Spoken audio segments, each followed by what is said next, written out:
The Gambit Game, Chapter 1. The adventure begins. Crash, crack, crash, crack. It's coming fast. Mira isn't back yet. And that giant troll is gaining on us. How are we going to capture this thing, Joe? Yelled Tommy, short of breath as we ran for our lives. Tommy, keep up. We need to outrun this thing until Mira gets the other one sent to the headquarters, I yelled. I can't get this up much longer. Where is she? Whined Tommy.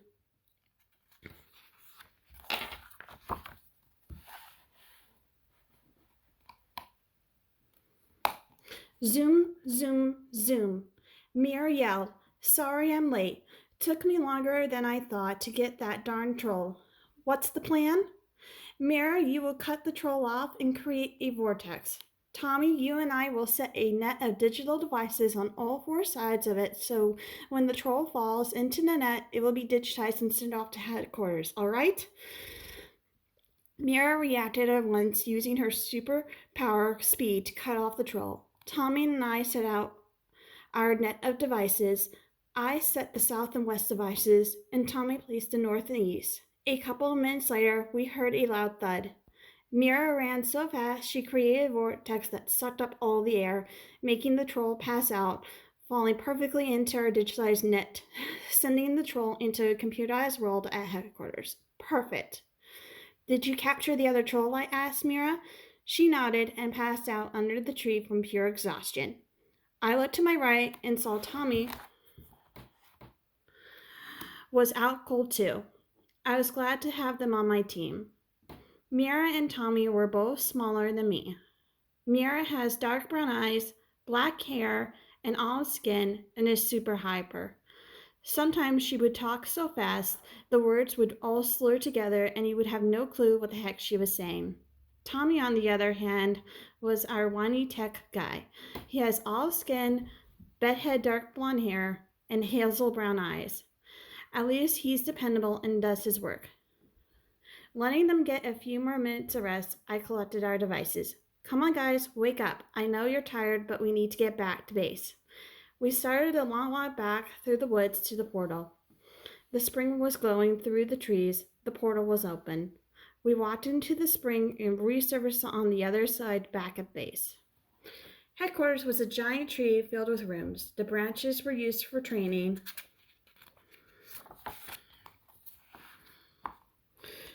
grounds. There was more housing in some of the smaller trees around it too. Go get your rest. I'll finish up and report in, I said. They nodded and said goodnight. I took the elevator to the top floor where the head counselor stayed. All team reps report to their counselors after missions. Our counselor was Dr. Jambar Wolf. His office was decorated with rock and roll memorabilia from the 60s through 90s. He had photos on his desk. I recognized most of them. Two I didn't. On one side of the office was a little nook for napping. It was late and everybody must have gone home. That is, except Sandy. His real name is George O'Gale, but I call him Sandy because he can make sand that can put you to sleep or paralyze you. I heard Sandy had been a secret keeper from the day he could walk, but I never seen him assigned to any missions, nor to a team. Sandy is a year older than me, and he has never liked me. He is tall, with spiky red hair, moon-like eyes, and pale skin. It was he and Dr. Wolf who trained me. He was wearing a white collared shirt, blue jeans, and sneakers. Leaning against the propped-up door with his legs crossed, he looked extremely grumpy. What's the matter with you? I asked. Good, you're back, said Dr. Wolf. Come on in. I have something to tell you. Have a seat. I did, but Sandy didn't. So what's up? I asked. Dr. Wolf replied, George is going to stay with you at your house and lead your team. I was shocked. What? Why? Sandy hasn't been on a mission before. Dr. Wolf looked at me disappointed. His name is George, not Sandy. He has gone on missions and led many of them. However, it has been quite some time, so I put him in charge of your team to help him get his feet wet again. Then see if he is ready to handle assignments on his own.